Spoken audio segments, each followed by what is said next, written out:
Assalamualaikum warahmatullahi wabarakatuh. Bismillahirrahmanirrahim. Alhamdulillahilladzi an'ama ala ibadihi bi rasulil mab'uts rahmatan lil alamin wa akramahum bi risalati rasulillah ila yaumiddin. Asyhadu an la ilaha illallah wahdahu la syarika lah al-malikul haqqul mubin wa asyhadu anna Muhammadan abduhu wa rasuluh shadiqul wa'dil amin. Allahumma shalli ala sayyidina Muhammadin wa ala alihi wa sahbihi ajma'in. Ilahi anta maqsudi wa ridha mahmudi ta'ashini mahabbatan wa mahabbatan. Kehadapan yang sama-sama kita muliakan, kita agungkan, kita cintai Syekhuna wa Syekhuna bil zaman pemirsa Pak Awas, mudah-mudahan Allah Subhanahu wa taala selalu memberikan menjadi siap-siapnya agar kita bisa beriman dan beribadah. Amin. Kehadapan al-mubarak para wakil tafsir Kiai Haji Burhanuddin, Kiai Haji Dr. Wawan Gunawan dalam kajian Ikhwan Akhlak Thariqah Qadiriyah As-Samadiyah yang saya cintai. Saya ingat tanggal 21 Agustus tahun 2014 sangat dalam kajian diangkat oleh Abah Awas sebagai wakil talqin di Masjid Istiqlal. Abah Awas itu minta ketegasan, apakah Wawan siap untuk menjadi wakil talqin? Beliau mengatakan siap. Kehebatan Abah Awas itu bisa dilihat di situ.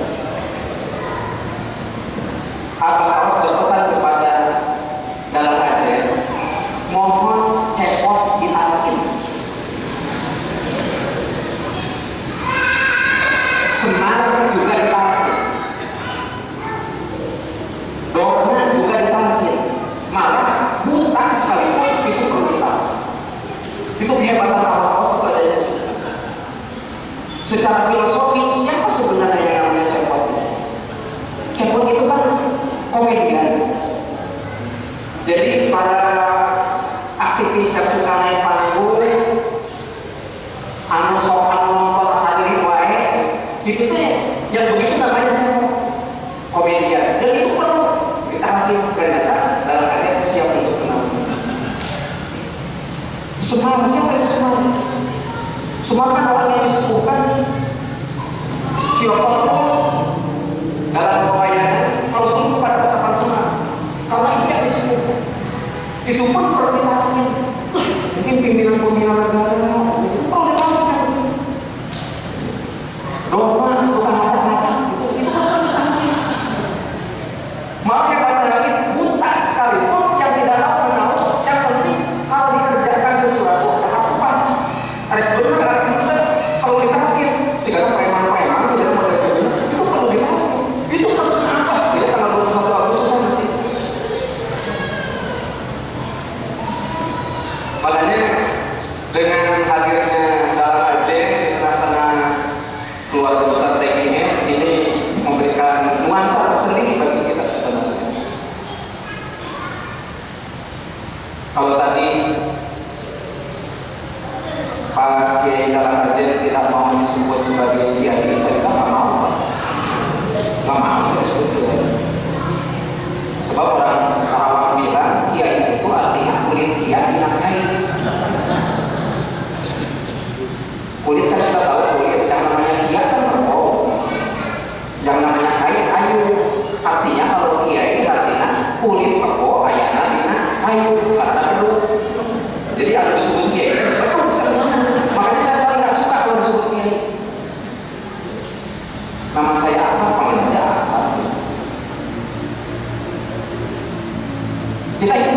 sebenarnya? Kalau boleh saya ibaratkan, hidup kita ini mirip-mirip dengan pensil. Bapak tahu pensil patok?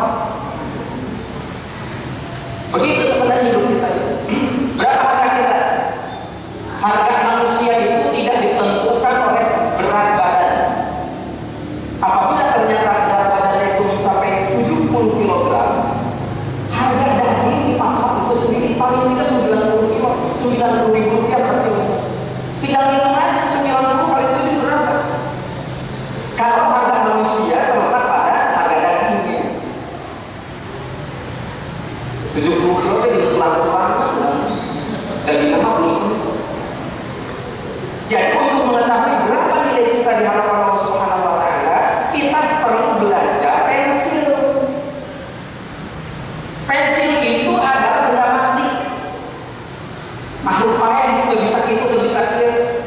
Pensil baru bisa berfungsi apabila ada tangan yang bergerak.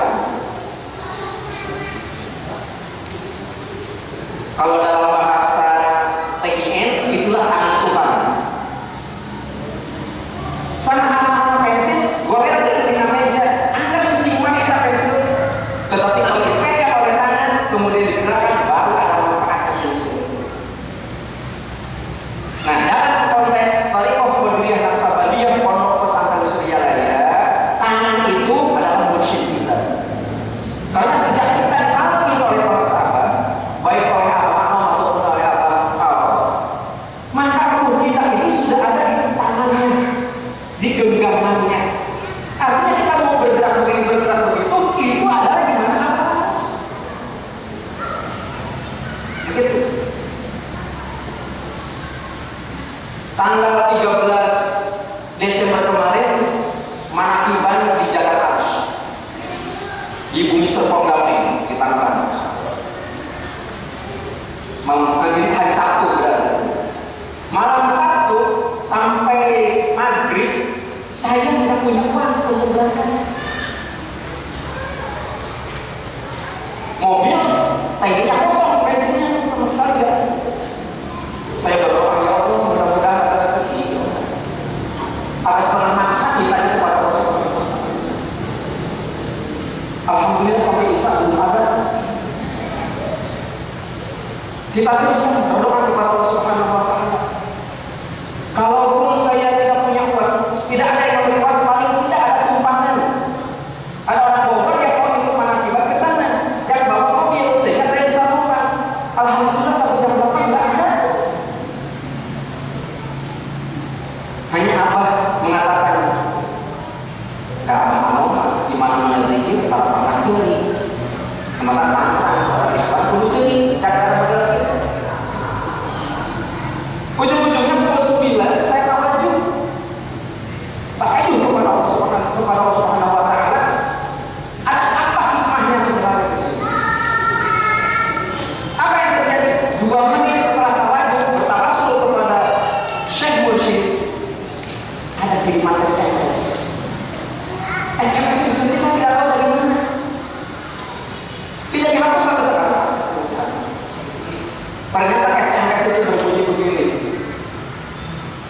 Alhamdulillah, uang untuk ongkos bensin dan tol sudah dikirim oleh Kabupaten.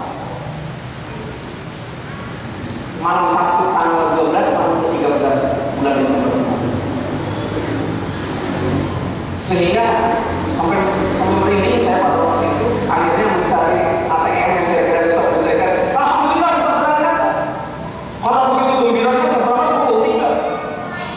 Pukul 3 dini hari sampai ke sana menjelang waktu subuh, apa sudah ada di masjid. Saya ingin menyampaikan sesuatu kepada apa pada waktu itu, hanya dulu tentang apa nyampe juga ke sini begitu. Itu artinya apa yang ada pada diri saya itu sebenarnya yang mengendalikannya adalah ada kekuatan. Kekuatan itu adalah jadi kejadian semacam begini saya menerjemahkan sebagai sesuatu yang lebih meyakinkan saya bagaimana caranya kita istiqomah di dalam melaksanakan amal yang tadi.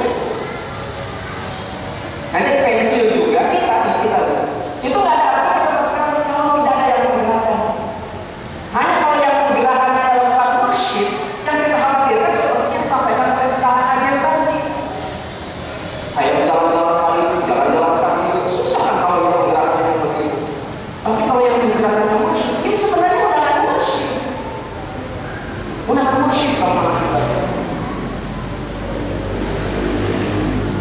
Jadi yang pertama.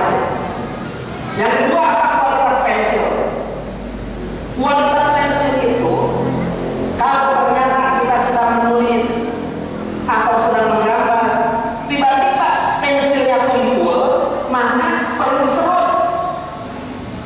Yang namanya menyerut pensil itu bukan menambah panjangnya pensil, tetapi mempertajam pensil sehingga ukurannya semakin pendek.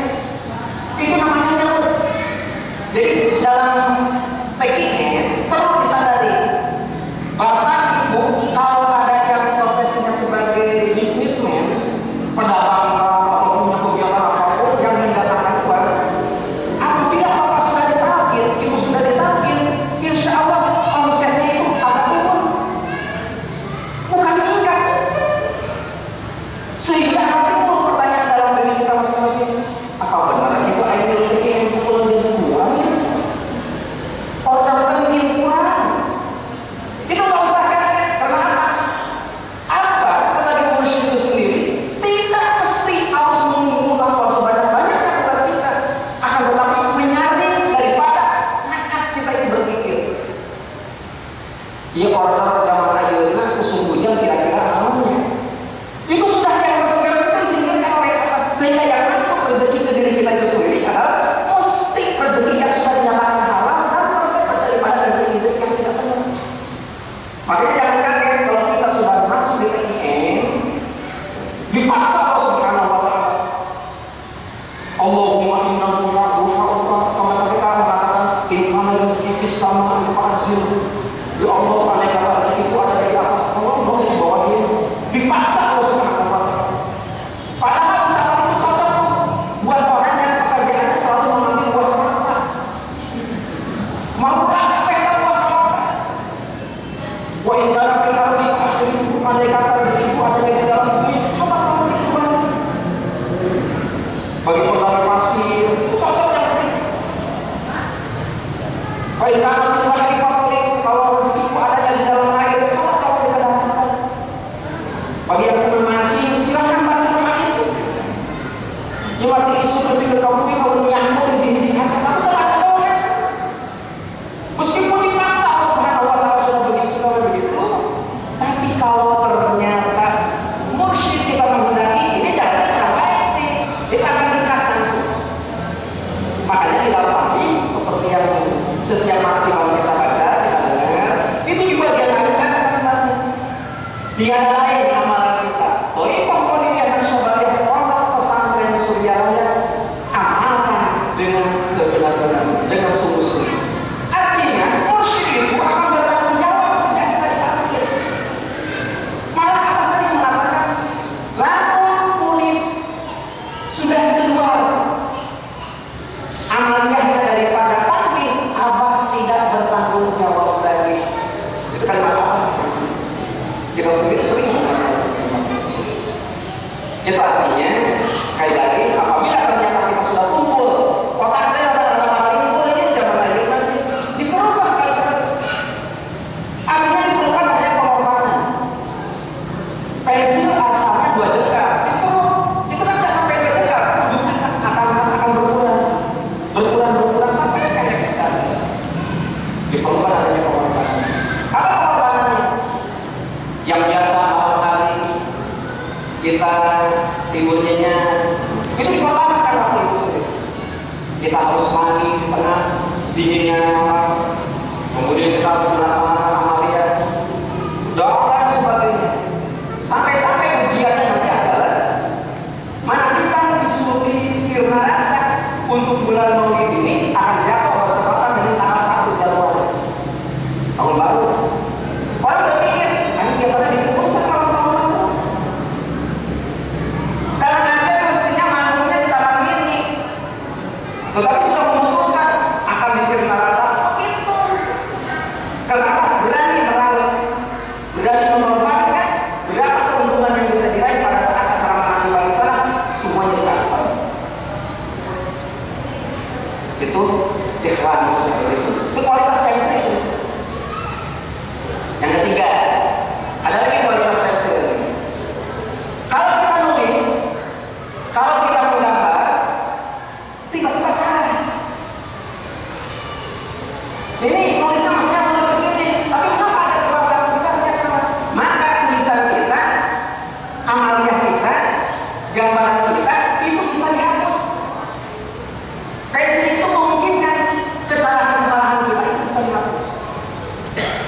Makanya tadi Ustaz pada waktu membaca Al-Quran ada kalimat begini, Yuhallahul adzabu yawmal qiyamati wa yaqulu fihi muhanun. Ada kalimat yang harusnya illa man taba wa amana wa amila amalan sholihan fa ulaika yubaddilu sayyi'atihim hasanat. Mengapa begitu? Allahu ghafurur rahim. Ada penghapusnya.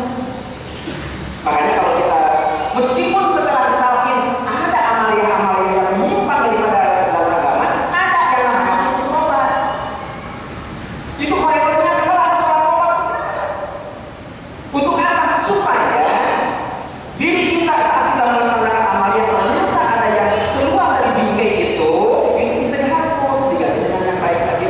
Hanya apabila kesalahannya satu kali dihapus satu kali bisa bersih insya Allah. Yang berikutnya udah dihapus, kita berbuat salah lagi. Mungkin mendorong kayak pensil lagi dirinya saya hapus sampai begitu. Kalau sudah terlalu tebal kesalahan kita di akhirat Allah Subhanahu wa Ta'ala hanya menyediakan dua fasilitas. Hanya ada surga dan neraka. Tidak ada fasilitas kita. Manusia pun semacam kita itu nanti akan masukkan ke sana. Tinggal pilih ke surga atau neraka. Semua manusia pun hanya dua, takwa dan kafir. Nggak ada orang setengah takwa, nggak ada setengah kafir, nggak ada. Coba cari di dalam Al-Quran yang bisa masuk surga siapa? Orang kafir kemana? Ke neraka itu. Coba perhatikan surat Az-Zumar ayat 71. Wasiqal ladzina kafaru ila jahannam zumara hatta idza ja'uha futihat abwabuha faqala lahum khazanatuha alam ya'tikum rusulun minkum yatluna 'alaykum ayati rabbikum wa yunzirunakum liqa'a yawmikum hadza dan seterusnya. Jadi orang kafir nanti bakal digiring secara berduyun-duyun menuju neraka jahanam. Begitu sampai di depan neraka jahanam, itu pintu neraka jahanam otomatis terbuka. Coba Bapak perhatikan di Cikampek, gedung yang termegah, gedung apa? Ya pintunya terbuat daripada kaca. Kalau kita mau masuk ke gedung itu, tak perlu pegang kacanya, nggak perlu pegang pintunya, deketin aja buka sendiri. Itu kan nyontok di neraka jahanam. Neraka jahanam bisa membuka sendiri pintunya, itu sudah disebutkan di dalam Al-Quran lebih daripada 1400 tahun yang lalu. Ayat pantok buka sorangan mau didudukkan, masa Allah neraka jahanam. Jadi orang-orang pagi masuk neraka jahanam. Tapi ayat ke-73 surat Az-Zumar menyebutkan wasiqal ladzina taqaw rabbahum ila jannati zumar. Orang-orang takwa digiring menuju surga secara berduyun-duyun. Begitu. Jadi tidak ada selain neraka dan surga, tidak ada selain takwa dan kafir. Ribetnya ini kalau kita sudah taubat, kita maksiat lagi, makin tebal, makin tebal, makin tebal. Yang dikhawatirkan penghapusnya sudah tidak mempan lagi, sudah tidak mampu lagi menghilangkan noda hitam itu. Yang ujung-ujungnya kita nanti di akhirat kondisi bagaimana? Nah di dalam tadi dalam kajian ilmu fikih, Ustaz mungkin pernah mendengar di dalam kajian-kajian masyarakat, dalam kajian ilmu fikih ada yang namanya jalalan. Tahu jalalan nggak? Jalalan itu binatang pemakan najis, tetapi dagingnya halal kalau kita makan. Hanya ada syaratnya, wajib dikarantina kalau itu. Contohnya lele. Lele itu binatang jalanan. Lele kan binatang pemakan najis. Lele hitam makan lele kuning. Lele hitam ini benar-benar lele yang benar gitu ya. Kalau lele kuning kan itu najis manusia, dimakan juga oleh lele. Artinya lele itu binatang pemakan najis. Tetapi halal dagingnya itu daging lele itu. Hanya syaratnya dikarantina, dicel-cel benar. Makanya kalau Bapak Ibu pada hari ini berkenan pengen makan malam dengan menu pecel lele, ya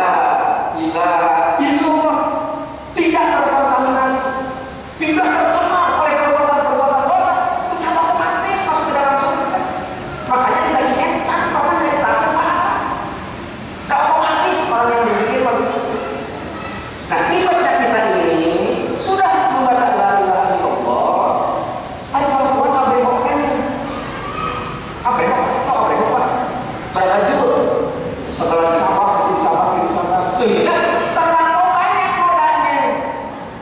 Akhirnya pada saat akan dimasukkan ke dalam surga, ini kurang banyak nih, masih banyak persoalannya. Akhirnya disimpan di mana? Tidak ada, kecuali karantina dulu, nanti akan itu dicuri-curi. Di mana di karantina?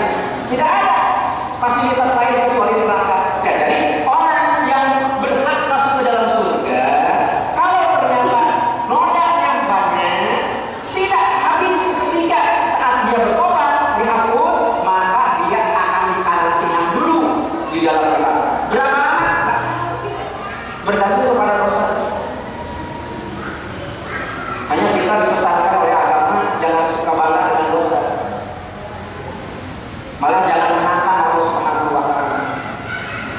Kajiannya suka kajian anak oke, tapi bukan bilang itu artinya berarti menantang. Mengapa? Karena apabila orang melakukan satu perbuatan salah dan akibat daripada perbuatannya itu dia berpotensi untuk disiksa di dalam neraka jahanam, Al-Quran sudah kali pamitan di ayat 7 mengatakan dalam al-hasanatu lima ta'udun.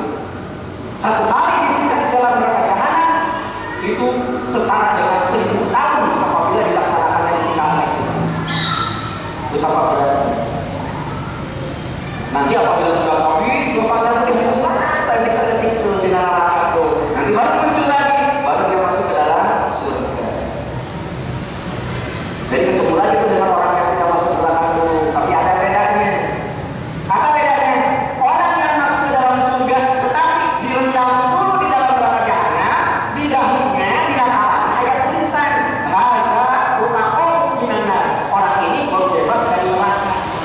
Dikatakan sini kan dikatakan, kalau dikatakan ada juga tulisan ini baru bebas dari neraka, oh dia cuma ada di neraka. Nah, bagian itu tidak bisa lagi begitu, makanya mursyid selalu menunjuk kita. Jadi sekali lagi ada potensi kesalahan kita itu dihapus.